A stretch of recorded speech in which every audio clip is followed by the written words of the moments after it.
The Locked On Podcast Network presents the NBA Big 3 in 30. The 3 biggest stories in the NBA from our local experts at the Locked On Podcast Network. We bring you the real story, why it matters, what's next, who wins the big game, and more, all in 30 minutes. The NBA Big 3 in 30 starts now with the biggest story in the NBA.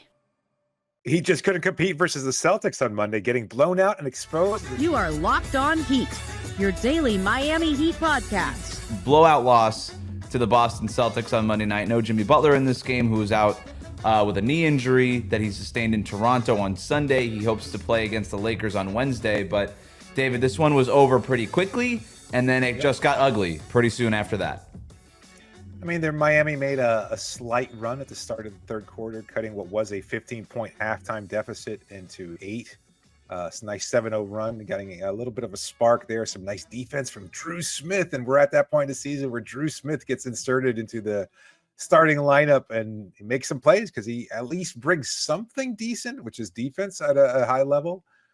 But that was not something that was sustainable for Miami. And like I said in the intro, it just seemed like this game, to me, really exposed Miami to a huge degree. You know, we were both talking about this and before we started recording, and I don't know, and I agree with you. Your point was that Celtics fans probably wouldn't look at the outcome of this game and say that the Celtics played a very good game, and yet they were toying with Miami.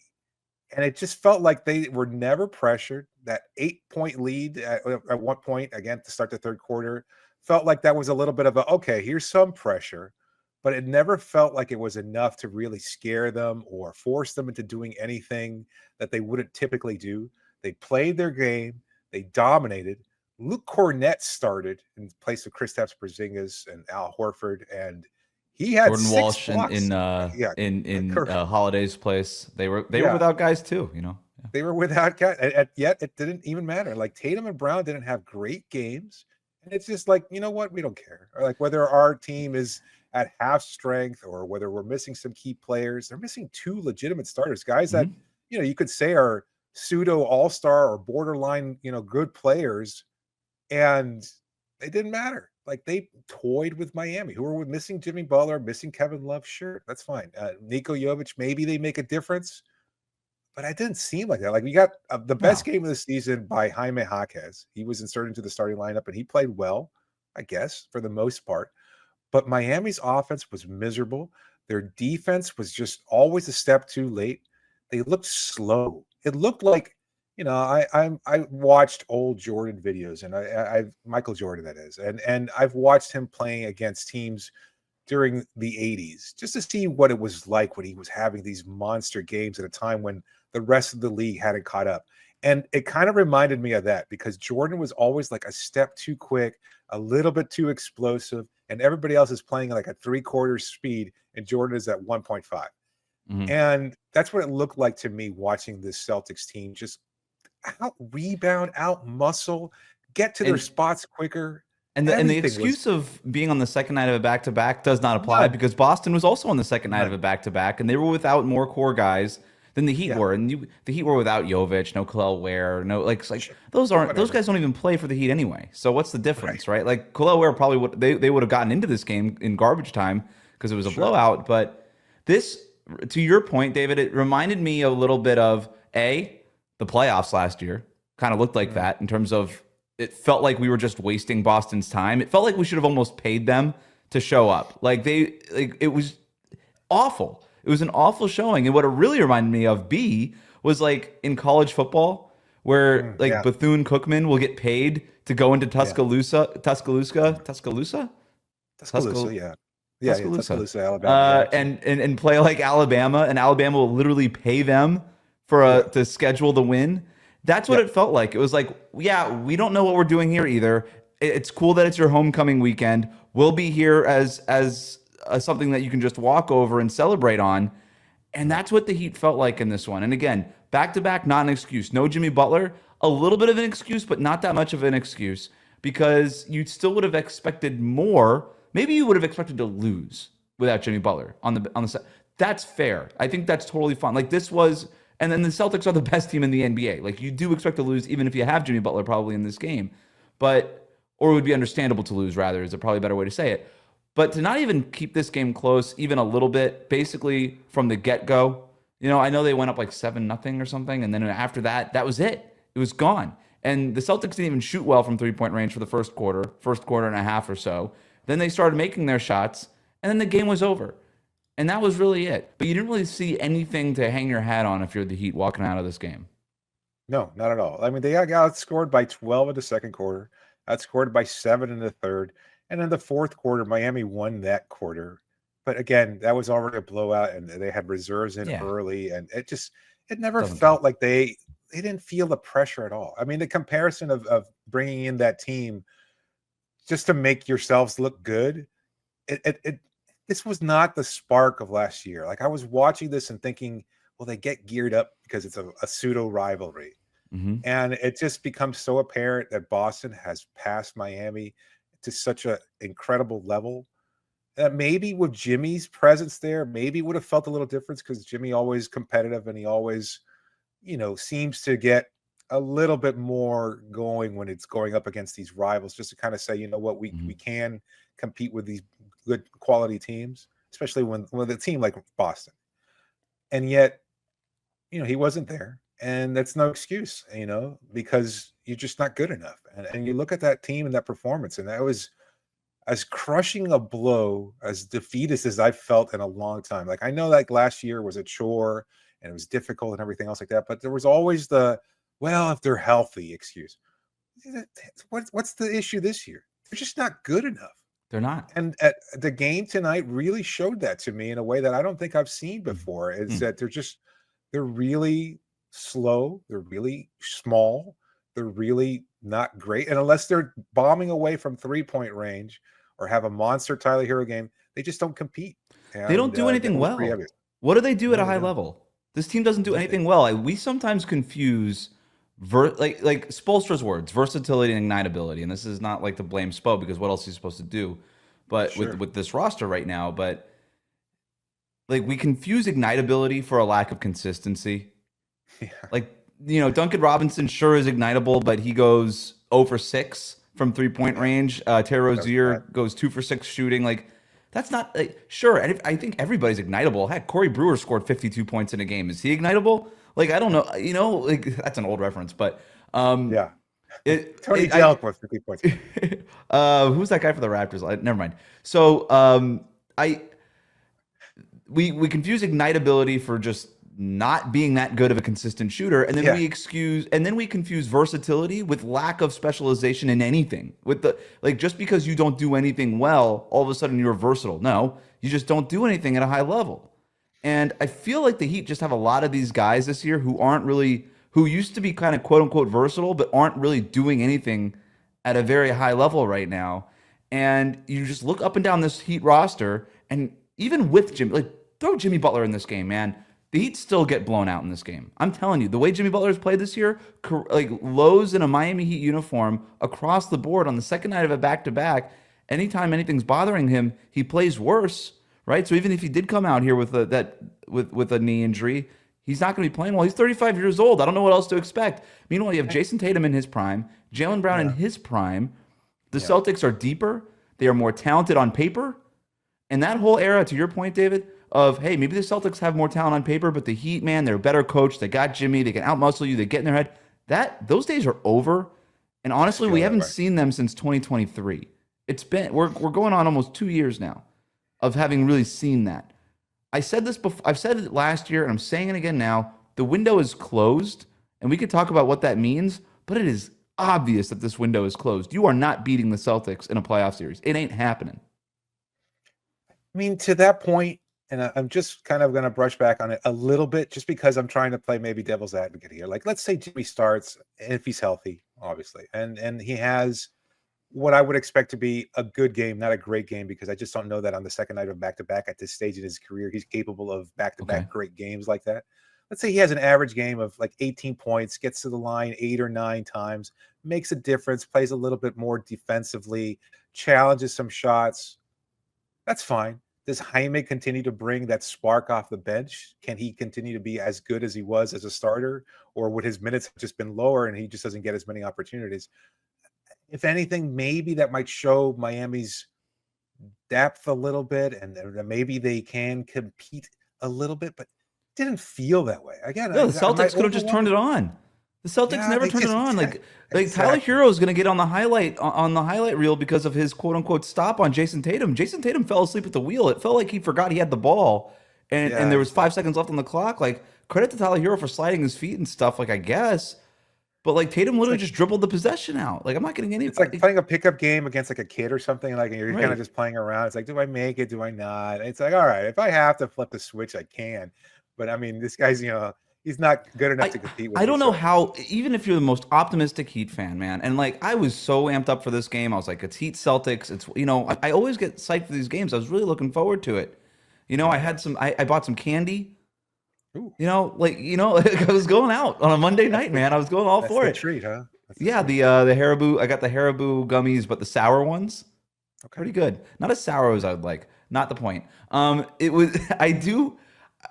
I don't know how you can watch this as the most optimistic Heat fan and be like, yeah, just wait until playoff Jimmy comes around.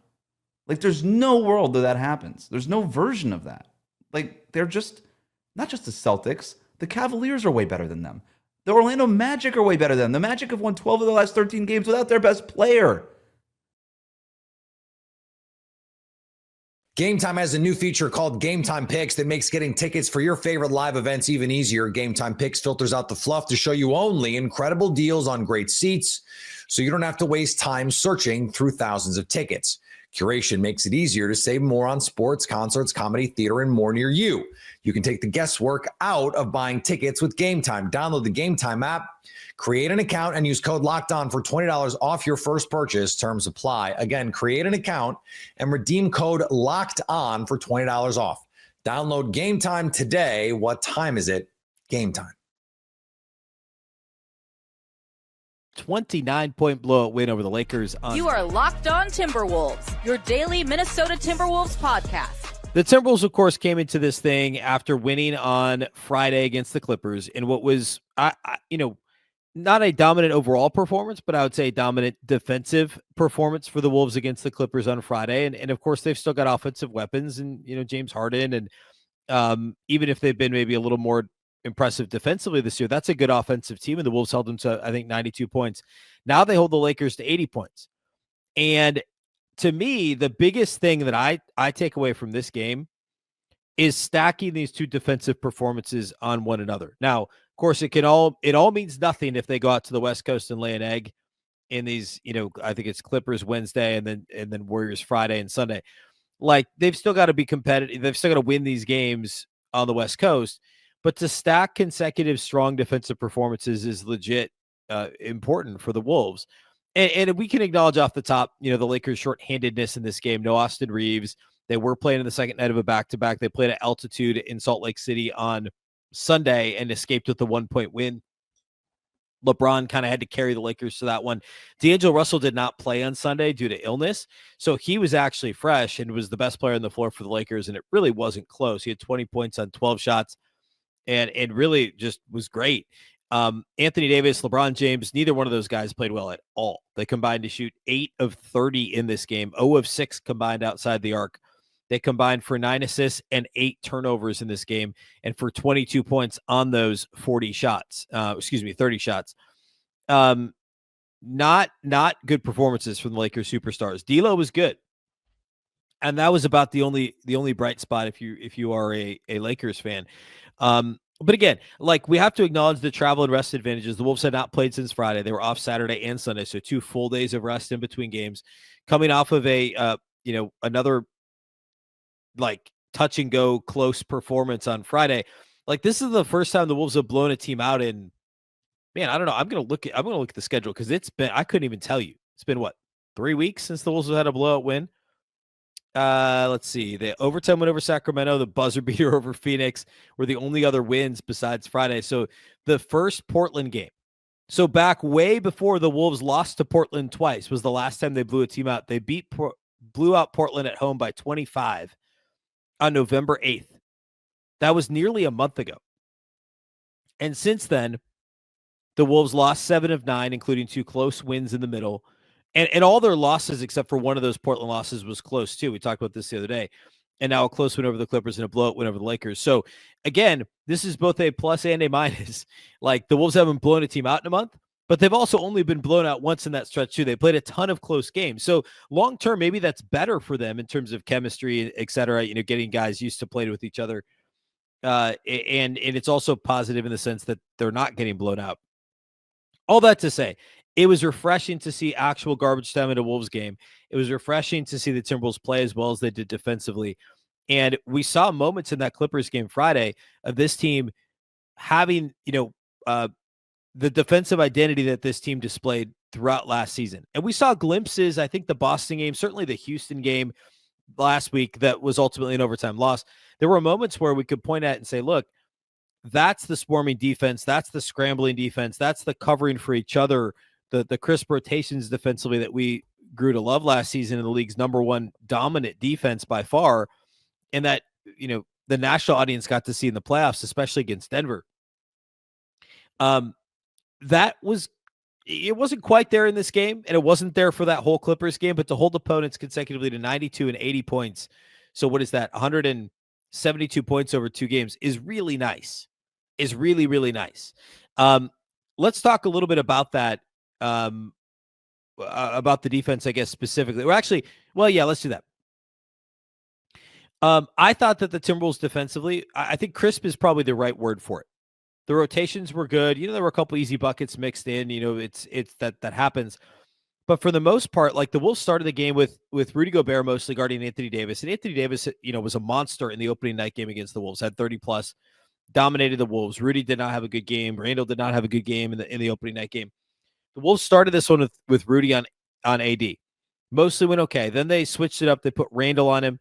They brought some help. They kind of just tried to do different things to give Davis different looks, and I thought it worked really well. AD did have 12, 11, and 5, but it took him 14 shots to get his 12 points. Only got to the line 4 times.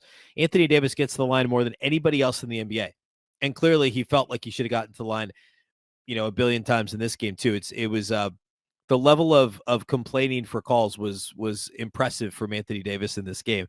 But the Wolves were physical with him, and appropriately so. Like, I talked about this on Monday's show. The Lakers are number 1 in the league once again in free throw rate. They only shot 14 free throws in this game. The Wolves shot 15. And part of that was the Lakers kind of packed it in pretty quickly. They were not interested in a battle in this game, and they weren't exactly going to the basket and trying to get foul calls legitimately. So that helped. But the Wolves did a good job of defending without fouling. That was one of my keys on Monday when I previewed this matchup, was defend without fouling against the Lakers. Because this team does not, like, they are very heavily reliant as an offense on getting to the free throw line. And if you can avoid it, if you can avoid fouling like crazy, you should be all right. And then the other key was on the other side of the floor, the Lakers don't have a good defense. Just don't shoot yourself in the foot by turning it over like crazy. Now, there were a couple stretches, especially early. I think Ant had 3 turnovers. I think they were all in the first quarter in this game. There was some sloppy moments early. Minnesota was only up by 2 at the end of the first quarter. But for the most part, as the game wore on, especially middle stages, second, third quarter, and then as they put it away early fourth quarter, the Timberwolves offense was also crisp. There were very few turnovers for Minnesota during that stretch of the game. And ultimately, the Lakers turned it over 5 more times than Minnesota. Rudy Gobert in this game was awesome. He was probably the best player on the floor, period, in this game. I mean, with apologies to Naz and Nikhil, and we'll talk about those guys. They were great. Julius Randle actually had, I thought, one of his better games in a Wolves uniform. He had some not so great moments defensively, but I thought offensively, we'll say this, offensively it was one of his better games in a Wolves uniform. A lot of bright spots, really. But Rudy was awesome in this game. He had 17 and 12 with 7 of 8 shooting from the field, 3 of 4 at the line. And he scored in every way imaginable as far as the variety of different ways that Rudy Gobert can score in. He had a pick 6 himself, which was, I think, like his third to last bucket in the game. I think his last 3 buckets, if I remember right, were a pick 6 that was all him defensively. A fake handoff on the left side of the floor where, they run the dribble handoff and Rudy almost always hands it off. If he doesn't, he pulls it back and then passes it to someone else. He never dribbles from the perimeter. But sure enough, he took 2 hard dribbles from the left wing and got a dunk off the dribble. Looked like Karl Anthony Towns. And then he had a lob from it wasn't from Randall. Who was it from? Who threw the lob to him? Was it DiVincenzo? Somebody threw a lob to him. And that was, I think, his last bucket of the game. And of course, he scored off offensive rebounds. His only miss was a putback that he just biffed. It was like just a essentially a layup that he just missed. He was great, like really good. Awesome defensively, a really good job on Anthony Davis making his life difficult at the beginning of the game. I mentioned in the first segment, they tried some different looks to kind of mix it up with AD, and I thought that was smart. But Rudy, it wasn't because Rudy wasn't holding his own, because he was. He was really good. He stepped up to the challenge. He was just good, period. Like, was out on the perimeter, switching on to guys, like his typical self in terms of communicating, covering for others.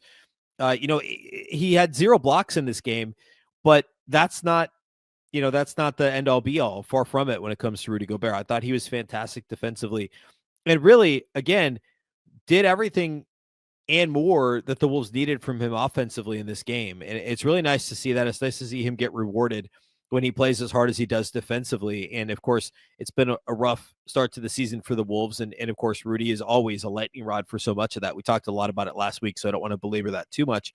But this was a really strong Rudy Gobert performance. I thought he was great in this game. And the Timberwolves as a defense, as I mentioned off the top, I think swarming is the right word. I think crisp is a good word. Nickeil Alexander-Walker was great defensively, up on the ball as he often is, navigating screens, just really being aggressive defensively. Rudy was great covering for others. I thought Jaden was really good in this game. The box score doesn't pop out for Jaden McDaniels, and he didn't always have the toughest assignment, but he had one of the Wolves' 2 blocks, and it was a great block. I think it was on LeBron at the rim, kind of recovering in transition, secondary break action, and had a really nice athletic block. I thought he was good defensively. I thought Conley was active. I thought DiVincenzo was active. Nas on LeBron for a stretch. I think it was like second quarter where Nas just kind of ate LeBron's lunch. Like, he had the other block, and that was against LeBron as well. Nas was awesome when he was guarding LeBron James in this game. And you could argue he was the best player on the floor for the Wolves too. Like, he was really good. To see him after really keying that Wolves kind of hustle run in that built a bit of a lead in the fourth quarter against the Clippers on Friday, and then come back and play the way he did on Monday night was great. Really nice to see after that rough stretch for Nas, to see him stack a couple of positive games together. And turns out so have the Wolves, and Nas is a massive reason for that. He was really, really good. So the Wolves defense as a whole was great in this game. They forced 20 Los Angeles Lakers turnovers. They forced the Lakers to shoot just 6 of 31 from deep. And certainly the Lakers helped out. If you take D'Lo out, the Lakers were 2 of 26 on 3-point attempts. 2 of 26. Max Christie was 1 of 7. Gabe Vincent 1 of 4. Everybody else on the bench missed a 3. Anthony Davis 0 of 2. LeBron 0 of 4, including a couple of air balls. Dalton Knecht, who's a great 3-point shooter, 0 of 5 on threes in this game. So there certainly was some flukiness to it. But it's, first of all, it's about time the Wolves got a bit of good luck when it comes to that. And second of all, the Wolves scrambling defense kind of put the Lakers behind the 8 ball. And they had to, kind of keep firing away. And I thought the Wolves activity level contributed to that for sure. And I mentioned this earlier, the Lakers only got 14 free throw attempts in this game. The Wolves did a great job of defending without fouling. So if you're looking at like the stat sheet after the game, like what stands out the most, well, it should be obvious. Not fouling. Lakers only getting 14 free throws, which again is super rare for them. They lead the league in free throw rate as a team, and they have almost every year forever, basically. And that's hardly an exaggeration. Go look it up. Gametime has a new feature called Gametime Picks that makes getting tickets for your favorite live events even easier. Gametime Picks filters out the fluff to show you only incredible deals on great seats, so you don't have to waste time searching through thousands of tickets. Curation makes it easier to save more on sports, concerts, comedy, theater, and more near you. You can take the guesswork out of buying tickets with Gametime. Download the Gametime app, create an account, and use code LOCKEDON for $20 off your first purchase. Terms apply. Again, create an account and redeem code LOCKEDON for $20 off. Download Gametime today. What time is it? Gametime. The Pelicans' 85-118 loss to the New York Knicks is an absolute embarrassment. You are Locked On Pelicans, your daily New Orleans Pelicans podcast. Wow, so let's get into this one. 118-85. The Pelicans looked pathetic in this game. This team, so let's start with this. One of the things that I had been talking a lot about the past couple of weeks in losses is that you were seeing moral victories for New Orleans. And I truly thought that that's what we were seeing. But moral victories only matter if you actually improve. You go, oh, we were close. Here's what we need to tweak. Here's the changes that we make. You know, you're supposed to get better as the season goes on. You're supposed to learn from those defeats. You get a little bit healthier and you turn them into victories. That is not what's happening here in New Orleans whatsoever. And truthfully, when you watch this game, when you watch that game against the Toronto Raptors, it does feel a little bit like this team is regressing. Now, in the middle of that was a competitive loss to the Memphis Grizzlies, but they still lost that game by 11. And you can't say that that's particularly great, even though they managed to take the lead and, you know, keep it close going into the second half at times. But overall, you know, or they were close in the first half and then Memphis started to kind of run away with it in the second half. You know, but these basically past three games, this is pathetic. New Orleans had 28 points at halftime. They scored 10 in the first quarter. None of this is okay here. Look, it's one thing to lose. It is one thing to lose if you're being competitive. If it's a 2-point loss and you're still injured, you're on the road against a good team. Certainly, we can look at that and go, okay, here's what you do and what you build off of. And that's honestly what some of the losses you saw from New Orleans were. Those were those moral victories, even though they were L's in the win-loss column here. There's no moral victory here. There's no moral victory in this one. The Knicks did everything they wanted, both on offense and defense. On defense, the Pelicans looked lost. They didn't look like they had a game plan. They didn't look like they knew, to quote Antonio Daniels, know your personnel. Did they know the Knicks personnel at all? Did they have any clue how to defend Karl Anthony Towns in this one? No, they didn't. They just straight up kind of let them do whatever they wanted. Did they know what to do with Bridges? No. You saw late and lazy closeouts on the 3-point line. You saw them not defending the interior. You saw them let Karl Anthony Towns just drive and attack. You saw them falling for traps set by Josh Hart. All of those things. They made this so unbelievably easy for the New York Knicks to win. Then on offense, what did you see? Nothing, right? You saw them just go ISO after isolation. And that comes one game after they played against the Memphis Grizzlies where they had some pace, where they looked like they were moving the ball. You saw a flash of it here, a flash of it there in this game against the Knicks. One possession here, you know, a couple minutes, half hour later, another possession of it there. You saw some of that, but nothing consistently here, right? You didn't see them make the Knicks work for it or the Grizzlies work for it whatsoever. You saw them just turning the ball over. There was a possession in I forget if it was the second quarter or the third quarter, where the Pelicans just turned it over on a dribble handoff, right? About as simple of an action as you can run. And New Orleans was just so lackadaisical about it. They basically just handed the ball to the New York Knicks. The Knicks blew that up. The Knicks knew exactly what New Orleans was trying to do, and they pressed the point of attack, and it turned into turnovers and then easy points for the New York Knicks. This is unacceptable.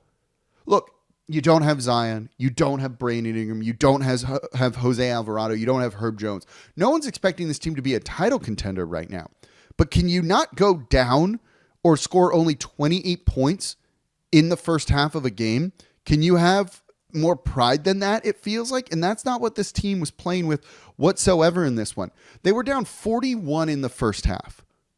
I don't care about the injuries. This goes beyond that, right? Lose by 10 would be one thing. But go down 41 where you looked just inept, unprepared, all of those things, it's not okay here. It's about how you approach the game. It's about how you play. And they failed on every single front. F minus here. Now, maybe that means you change coaches. Maybe you've just got to wait and see the team healthy. Who knows here? But what is happening now is absolutely unacceptable. Those moral victory losses, they suck, they burn, but you're like, yeah, we can kind of see the light at the end of the tunnel here. This team will get better. You didn't see anything of that in here. They looked far worse than they did a couple of weeks ago. And now you have DeJounte Murray back. You have CJ McCollum back. You have Trey Murphy back. You're not supposed to look worse when there's more talent out there on the court. Something seems fundamentally broken here in New Orleans with that. You know, Willie Green was talking about after the game, oh, these guys just need some more confidence. Once they have confidence, they'll play better. How do they get confidence? How do they get confidence? Maybe put them in position to succeed and not just run isolation after isolation. Put them in position to succeed and maybe their confidence improves and then they'll do what you want. But when you're just running isolation after isolation with guys that shouldn't be doing that, no, you're not going to be in a good position here. We've seen them run some offense. Why aren't you doing that here? It's just an unbelievably disappointing game. And look, some of this it's DeJounte Murray's second game back. Right? This may be preseason for him here. You know, Trey is still kind of rounding into form from it. CJ McCollum is still rounding into form from everything too. But you shouldn't look this bad. Again, you lose by 5. We're going to be here being like, all right, they're building something. You know, if this team were to be healthy, maybe they're good. What does that mean going forward? We don't get to say any of that here because that's not the situation that they found themselves in. Losing like you did 25 plus points to the Toronto Raptors isn't okay. I don't care about the injuries. It's about your approach, your process, and they're not doing that well here at all. We'll do a deeper dive on some of the comments from players because one of my notes is like, are players just fed up here with what's going on? Some of their quotes make it feel like it. DeJounte Murray, you know, talking after that Toronto's Raptors loss saying that's, quote, embarrassing. CJ McCollum's like, we got to do better in practice. Who sets the tone for practice? It's coach. Now, the players got to do it too. But then make some changes here. If you went into the season being like, oh yeah, these guys, they don't practice hard, you wouldn't have kept them. So something from a process standpoint feels very, very wrong here. And that means this, they've got to make some sort of change. What that change is can be open to a number of things, but they do need to make a change. Something needs to be different because you can't keep doing this. Now they get to play tonight on the second night of a back-to-back against Atlanta. Like, it's just not okay, right?